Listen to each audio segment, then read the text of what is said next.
I'm not advocating sedition against the United States. I'm advocating resistance to something called the United States, but then only after the Klingons have taken it over. Surely there can be no objection to resisting the Klingons, right?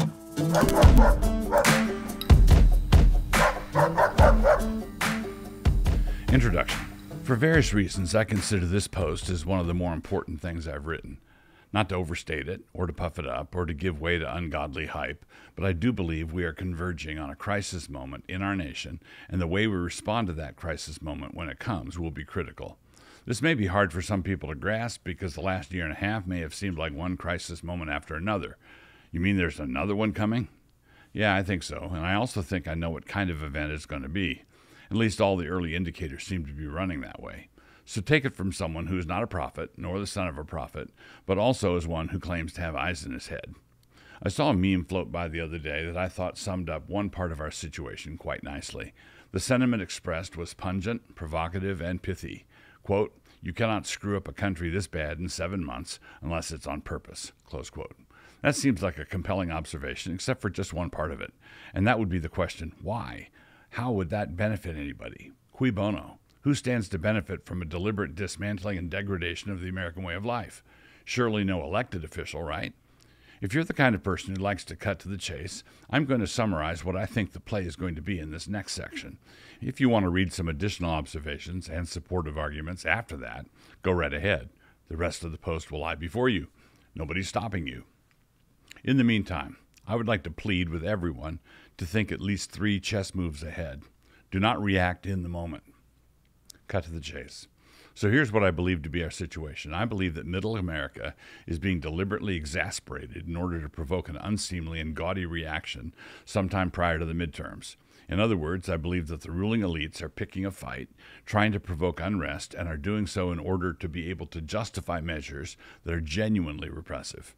Repressive measures in the aftermath of some big incident could be trumpeted as saving the republic from her enemies.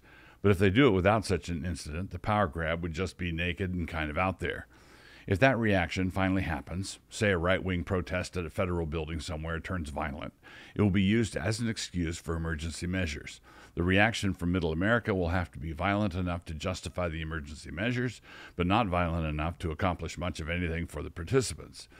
On top of that, the resultant emergency measures will need to be robust enough to alter or delay the results of the midterms. This is because the party in power almost always loses ground in the midterms, and if that pattern were to hold true in 2022, then the Democrats would lose both the House and the Senate. Now, in the current climate, do you believe that they are in any frame of mind to lose the House and the Senate? I didn't think so. Joe Biden is about as sharp as a pound of wet liver. Can you imagine a feckless Biden with a Congress controlled by the opposition, sitting on top of a gigantic 300 million strong rugby scrum? If this were a time of ordinary politics, the Biden administration has already been an unmitigated disaster for the Democrats. But it does not appear to be an unmitigated disaster for the Democrats. Therefore, this is not a time of ordinary politics. And so the takeaway lesson for conservatives is, don't take the bait. Under no circumstances should we take the bait. I think I may have mentioned before that we should not take the bait. Supportive arguments will follow. You've already read this far. Why not finish it out? An important qualification. I might be talking about a conscious play being run from the White House, or there might be chaos and power struggles going on at the top, leading to one stupid decision after another. I don't know, and it doesn't matter. The way the withdrawal from Afghanistan was handled indicates to me that Biden couldn't organize a 2-car funeral. But the reason it doesn't matter is that the same play will be run on us either way. Either the whole thing is planned from the top or it isn't. If it is, my cautions stand. If it isn't being planned from the top, then this is the way that underlings are going to spin it as it comes crashing down on us. And that means my cautions are still in order. What is that caution? Don't take the bait. In microcosm, the initial reaction to this kind of thinking from any responsible middle-of-the-road types will be to lament the fact that the conspiracy nutters appeared to have captured another one. Quote, sad that it had to be Wilson who is showing so much promise with his mild and unassuming commentary. And his glittering prose. Don't forget his glittering prose.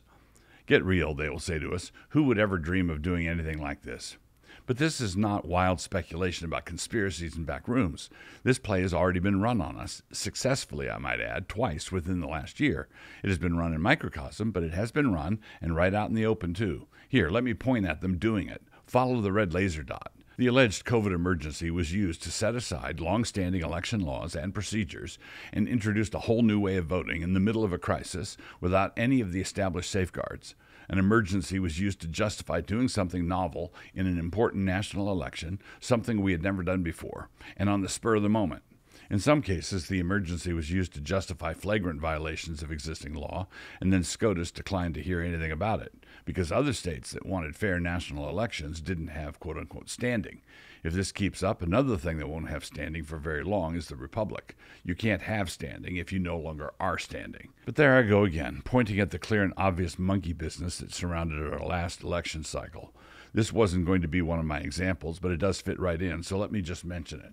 Did you know that, according to the National Terrorism Advisory System under the Department of Homeland Security, people who are opposed to COVID measures, who claim that there was election fraud in 2020, and who mark religious holidays are, get this, potential terror threats?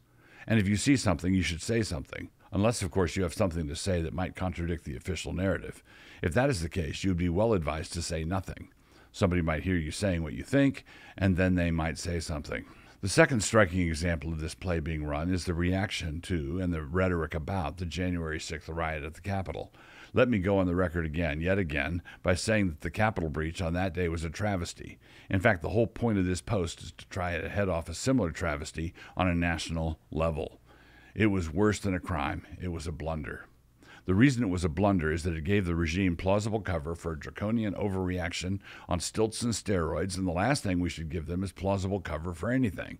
The Capitol is now surrounded by barbed wire. 4 Capitol policemen on duty that day have since committed suicide. The authorities won't release the thousands of hours worth of surveillance footage that would show what actually happened, which we are apparently too stupid to see, and the DHS thinks you might be a terror threat if you say Merry Christmas too loudly. And the reason they are getting away with these absurdities is because they are responding to, quote-unquote, the biggest threat our nation has faced, quote-unquote, since the Civil War. I swear, sometimes these people are trying to make the cat laugh. They would love to have a plausible excuse to do this to the whole country. But before you rush to say that I'm hallucinating again, just remember that they managed to keep you under house arrest for a year on account of a really bad flu season. You did stay indoors, didn't you? And now I see an actual argument online that the vaccine isn't to be feared because its fatality rate is less than 1%. Oh good, the cure is only as deadly as the disease it is attacking. Godwin's Law and the Reichstag fire. This is not complicated. Godwin's Law, for short, or if you prefer the long version, Godwin's Law of Nazi Analogies, states that the longer an internet discussion goes, the more likely it is that a Nazi analogy will be invoked. A variant of this law states that in any given internet debate or discussion, the first person to invoke a Nazi comparison loses. The problem with this coy, smarter-than-thou online rule to live by is that it assumes that Nazi comparisons are never ever appropriate, not even when they've become stinking obvious.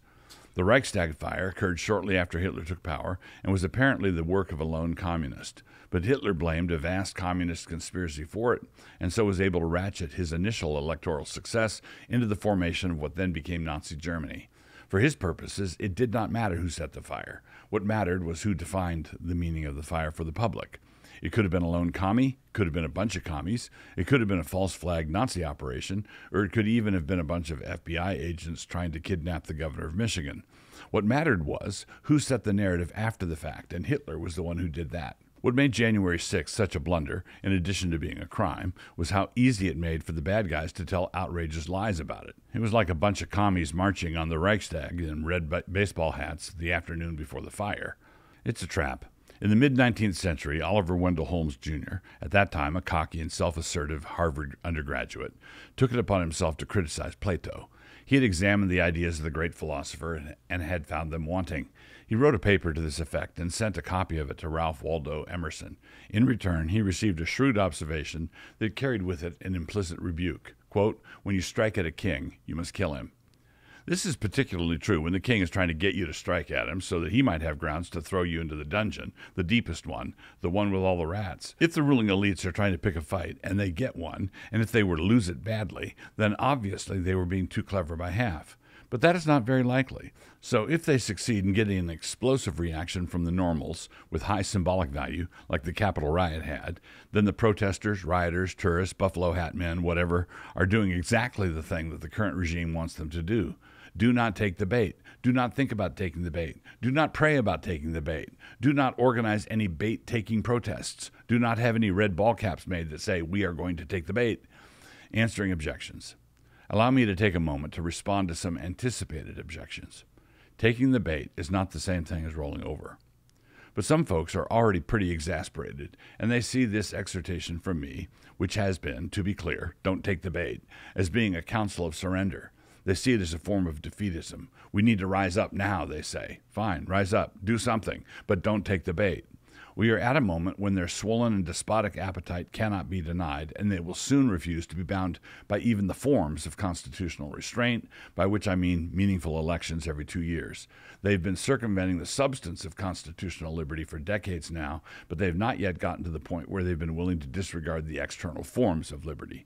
When they do that, as I believe is close to happening, then at that point it is safe to say that all bets are off. At that point, active and self-conscious resistance is fully justified, and as far as I'm concerned, there's no problem with Gideon threshing out his grain in his wine vat, Judges 6:11.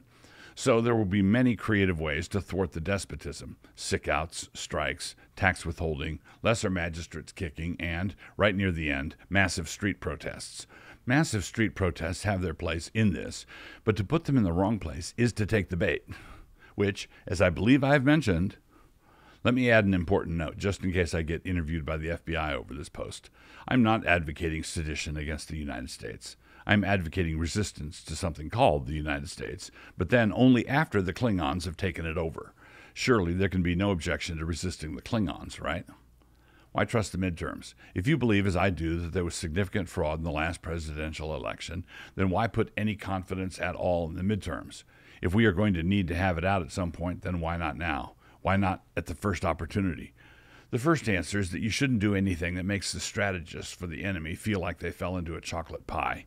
I think it must have been Clausewitz who said that. If they really want you to do it, then you should think at least 3 times about doing it.